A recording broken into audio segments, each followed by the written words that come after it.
Ղազարյան ինչ կասեք, արդյոք ընդունում եք այս մեղադրանքները երկու դրվագով կարգի հետ կապված են։ Իհարկե որ։ Պարոն Աղազարյան, հաստորեն ասում են, որ այլ գործերից է բացվել այս գործը, դուք Այլ գործերից երկու հատ շատ ծանր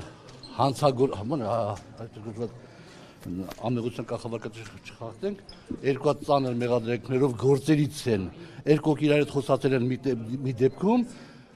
իմ փոխարեն պայմանավորվել են, իմ փոխարեն որոշել են, այնտեղ իհարկե, երբ որ ես տանթաստանյութերին, պարզվեց, որ ուրիշ բան իրա տեղի ունեցել, դե կասում եմ ելույթում։ Ասում եք ցուցմունքի ժամանակ չեք ժխտել, որ գումար եք վերցրել, հարցը չէ։ Ես Արամ Մկրտչյանը իմ սանիկն 47-48 տարեկանում ամուսնացավ, ես դառա իր հարսանիքի քավորը եւ երբ որ տուն էի վերցրել հիպոթեկով, վերանորոգման համար ինքը դե մեր ընտանիքներով շփվում էինք։ Տեսա որ որոշակի դժվարություններ ունեմ, տարբեր չափերով $8,000 ինձ պարտքով փող ա տվել, որը փաստացնաբերված ես վերադարձրել եմ իրան։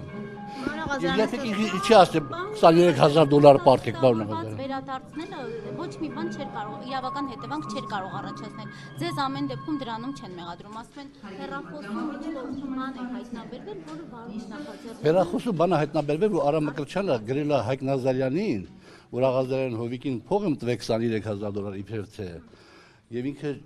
չի արել գործը, փողը հետ չի տալիս։ Արամ Մկրտչյանը մի քանի 5 տարի դատապարտված եղել, պարզվեց, հիմա իր վրա դատա գնում, բայց ինքը փախուստի մեջ է, մարդկանց խաբել է, բան արել, մի քանի օկու ես փրկել եմ փաստորեն իր հետ ծանոթանալով։ Ժամանակ եք իր քավորը դարել արդեն էլ։ Հա հետո դարան քավոր հետո նոր իմացանք, որովհետեւ արդեն որ շփումների ժամանակ Երկրորդն էլ կարծես այլ քրեական գործից։ Այո, դա էլ այլ քրեական գործը է։ Այդ բանը վարորդական իրավունքների հետ կապված հայտնի գործ է էլի, մոտ կարծեմ 50-60 քաղաքացու անօրինական վարորդական իրավունքներ են տրամադրել եւ այդ գործով հակագործություն կոմիտեն լսել է